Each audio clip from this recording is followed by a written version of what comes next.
भाई पार्वती पूरे सोनाई हर में गई तो स्वाभाविक बा ससुरे सोनाई हर में जब लड़की जात है तो उनकर सखी सहेली लोग पूछा थी का हो तोहरे घरे के का हाल बा खास तौर से तोहरे उनकर का हाल बा तो माई पार्वती से उनकर सहेली लोग पूछली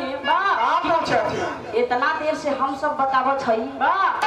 कि हमार सैया के 2-4 तल्ला मकान बा 3-4 4 व्हीलर गाड़ी बा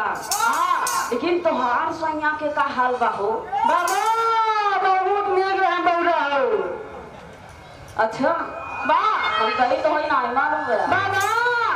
कहे का पार्वती अपने बहुत हम का बात बताओ से मास्टर साहब कैसे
सैया चिलम स्टार हवे